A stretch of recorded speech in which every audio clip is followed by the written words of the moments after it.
दोस्तों ये कहानी है भारत के सबसे लंबे समुद्री रेल ब्रिज की, जहाँ पे हुए हादसे में कोई ना बच सका।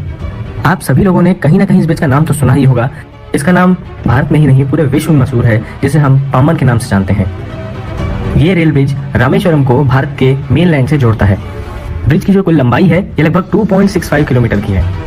ये भारत में ऐसा पहला रेल हादसा था जहां पूरी की पूरी ट्रेन ही बह गई थी और कोई भी यात्री, कोई भी रेलवे का कर्मचारी नहीं बचा था। सबसे पहले जान लेते हैं कि पामन का ये ब्रिज है कहाँ पर। ये है हमारा प्यारा भारत, और अगर हम लोग इसमें तमिलनाडु राज्य की ओर बढ़े तो आप लोग देख पाओगे कि समुद्र के काफी करीब अगर कोने तरफ जाएं तो आपको मंडपम नाम की जगह देखने को मिलेगी। यहाँ बगल में श्रीलंका भी है, लेकिन और करीब पहुंचे तो आपको रामेश्वरम आइलैंड देखने को मिलेगा। और ये रहा इंडिया की ओर का जो सबसे कोने वाला हिस्सा, जिसे हम मंडपम नाम से जानते हैं। और जो बीच का जो नीला हिस्सा आप देख रहे हैं ये है समुद्र। और रामेश्वरम से इंडिया को जोड़ने के लिए पामन ब्रिज बनाया गया है। और सबसे कोने में ये जो हिस्सा है ये है धनुषकोडी। यहाँ से श्रीलंका बहुत ही करीब है।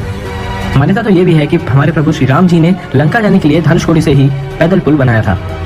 तो दोस्तों, बंगाल की खाड़ी में स्थित ये पामन का रेल ब्रिज बहुत ही खतरनाक और विशालकाय है।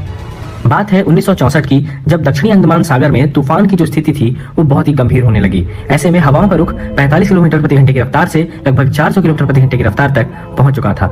जो लहरों की ऊंचाई है लगभग 8 यार्ड्स तक पहुंचने लगी थी। लोगों के घरों में पानी भरना शुरू हो चुका था और ऐसे में जो स्थिति थी रामेश्वरम की बिगड़ती चली जा रही थी। ट्रेन नंबर 653 जो कि एक मीटर गेज पैसेंजर थी, वो मंडपम से धनुषकोडी की ओर बढ़ रही थी, पर सिग्नल में खराबी के कारण और मौसम खराब होने के कारण हमारे जो लोको पायलट हैं उन्होंने ट्रेन को आउटर में ही रोक दिया।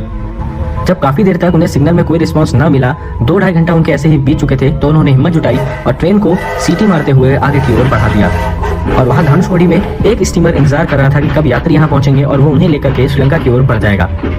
जब ट्रेन पामन के खूबसूरत ब्रिज पर थी तब ट्रेन में एक ऐसी लहर टकराई जो पूरी ट्रेन को अपने साथ बहा ले गई।